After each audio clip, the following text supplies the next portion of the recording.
Hello to you, wherever you are. I'm coming to you from the inner sanctum of my home and my office. So today we're going to talk about managing conflict in relationships, and let's rock and roll.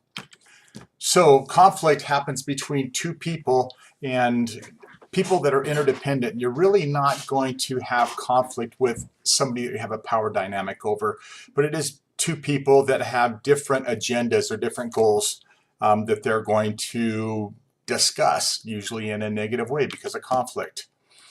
Managing conflict is the way that we do that, how we talk about or how we handle disagreements with somebody that we're in a relationship with. Once again, interpersonal relationships could be employees, employers, co-employees, people you employ, people you work with, romantic interest, family, all those relationships contexts that we talked about in the last chapter. So this is pretty simple. Unproductive conflict is whenever it continues on, no matter what happens, you keep trying to figure it out. Of course, it could lead to a lack of health, mental health, physical health, and uncomfortable situations. Every time you see the person, you're like, oh, holy crap, not them again. Productive conflict is a good thing. Whenever a relationship, you know how to disagree and work things out, it makes the relationship stronger. So easy nowadays, it's easy just to bail, just to take off. I don't want to deal with this person.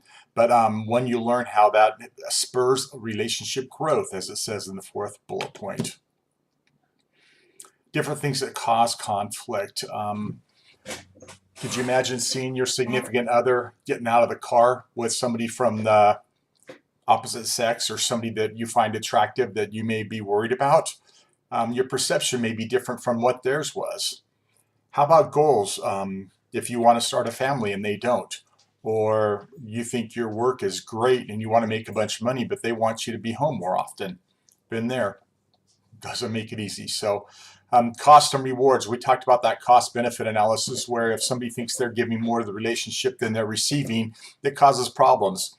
And sometimes it's intentional. Sometimes we're in a bad mood and we want everybody else around us to be in a bad mood, causing conflict. Aggression, identity management. My friend that's in a new relationship, his significant other, his girlfriend, is really changing her goals and her direction in life because of his influence. And it's going to change her identity from what she was to what she's going to be.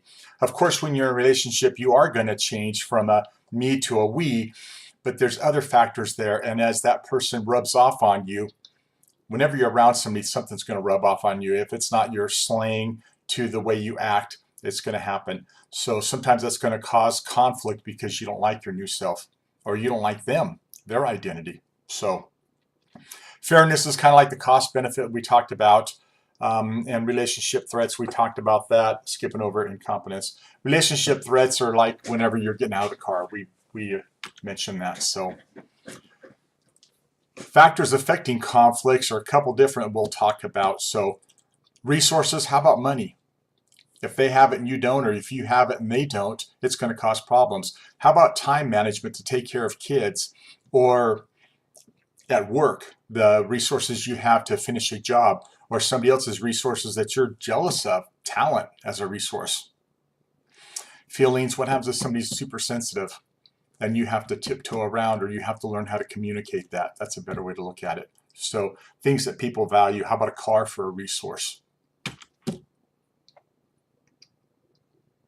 Just giving you a second to read through that. That's a big slide.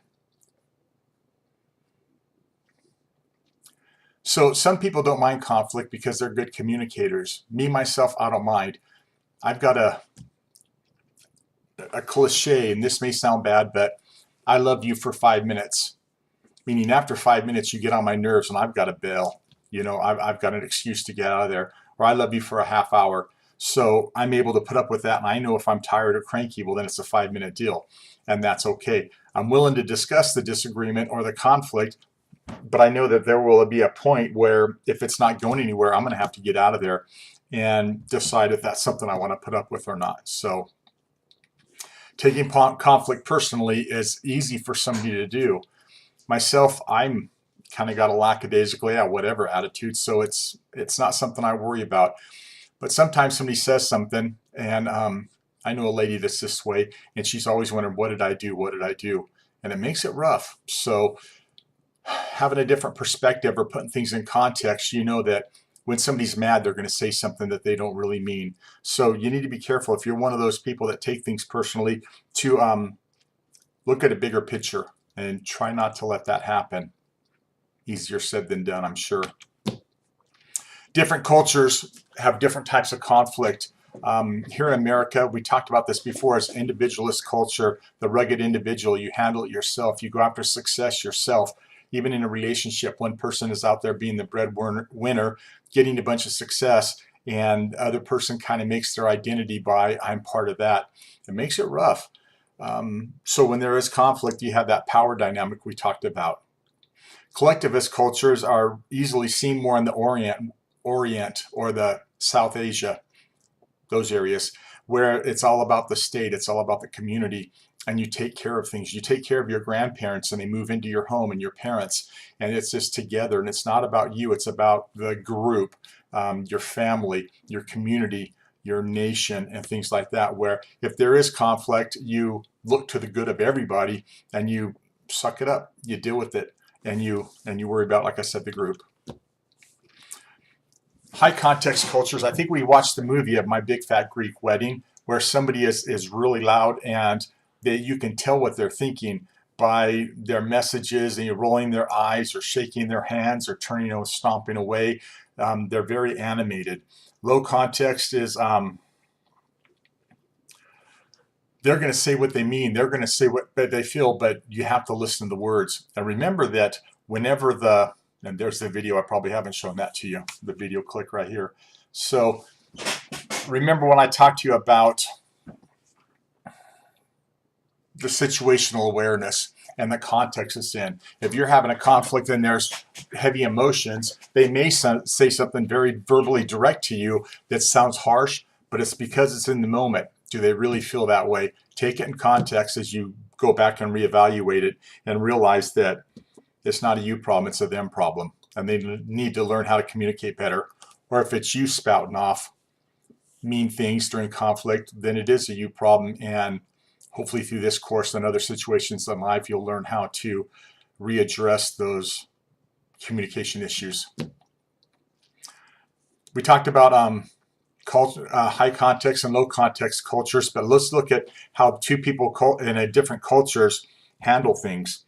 I was just talking to a gentleman this morning about girls marry men like their dad, and guys marry women that are like their mom. And so we already have a culture, not a ethnic race, but a culture, how we grew up, of how we expect conflict to be handled. Gender-based is kind of what I'm talking about here, where you're raised up in a certain gender role. I really don't like doing air quotes. I'm so sorry. In a gender role and how that gender is supposed to act, and it's going to make a difference. My buddy that I've talked about a couple times, marrying somebody quite a bit younger than him, and we've talked before about how to handle conflict with her because of her maturity level. Her life experiences hasn't taught her how to communicate through things. She is quick to react, and then she thinks about it, as opposed to thinking about things before she reacts. So different cultures are going to act in different ways. Some cultures are high context, some are low context, and it's going to cause that conflict management to come about differently. Poor channel choices. Mostly the channels nowadays are either face-to-face or text messaging. Telephoning isn't as prominent anymore, but even if so, I've probably talked before, but when you're going to break up with somebody, that's going to cause conflict. And when is it okay to break up over text messaging? When's it okay to do it over the phone? And when do you have to face the music and look at them directly? Well, I say to be cool, if you've had physical contact, holding their hand, kissing, you can't do it over text messaging anymore. At least over the phone. If you've had marital relationships, sex, well, then it should be face-to-face. It's tough, though. And I understand a lot of people are just going to blow out of there and not talk to them, hang up on them, or don't reply to them. And that's not really the best way to handle that conflict or that relationship. If you did the deed, face the music. So other communication channels, sometimes I'm okay with texting. Are you still frustrated? Or can we talk? And then presenting that conversation in a different way, but approaching it via text message. So choose your communication channels, not just your attitude, but the channels.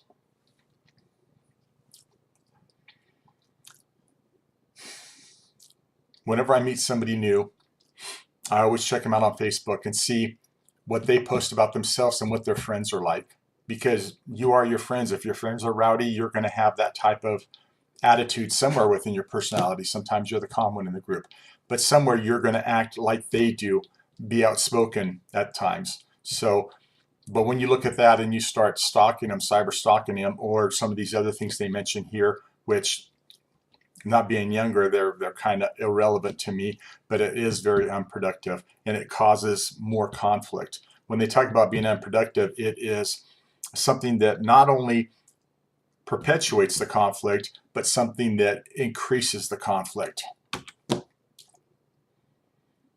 Some people, when they get in conflict, they just blow it off and walk. So, and you don't talk to them, you kind of just be quiet, and eventually there's a new normal established, and then you can move forward, and that conflict never ever does get resolved. So if somebody continues to have a bad attitude or is doing something that irritates you, instead of handling it, a lot of people just blow it off, get frustrated, then come to accept it and accommodate that other person's behavior, which isn't good, because after accommodating for so long, it's going to get, there's going to be stuff bubbling up in you. And then if you look at this bottom one, passive aggressiveness, where you put up with it, then you finally have to say something, and usually that's a type of explosion or a whole lot more drama instead of sitting down and talking about it. So a couple different ways where you compete and you're having a conversation. I had a person I was talking to, we talked about the relationship trail, where we had that introduction, that initiating, and then we were intensifying. And whenever I talked to them, I'd have to say, give me just a minute, just listen. And I would talk, and the whole time they were just waiting to ambush me with what they had to say, and they didn't listen. And that verbal aggression was just too much for me. And their winning would be being able to talk more and express themselves and tell their story. So that competitive style makes for more conflict. Cooperation is great. I had another friend that did the same thing, and we were both had debates or conversations about stuff that was heated, politics, relationships, social issues. And we ended up coming to a point where I get 2 minutes, you get 2 minutes. And there would be something that physically times us. So at the beginning, where they would talk and then I would talk and respond, so they wouldn't jump in. And you knew you had to listen for 2 minutes, and it made a big difference. Eventually we'd be able to converse, and then I would hold up my hand or something like that, saying I have something to say. They would finish their thought. But finding something to cooperate, to work those things through, is going to be very beneficial.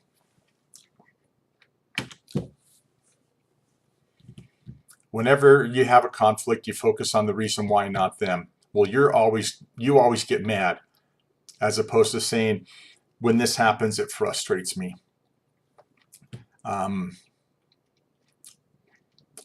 Why is this important to you? Would be a probing question.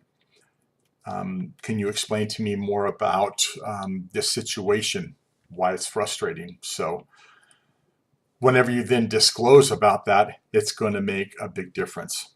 I really don't like the devil's advocate, because sometimes it points fingers. So once you talk about and have that disclosure, you can figure out why it's so important for the other person, and then make accommodations, which is mutually beneficial and for a win-win type situation.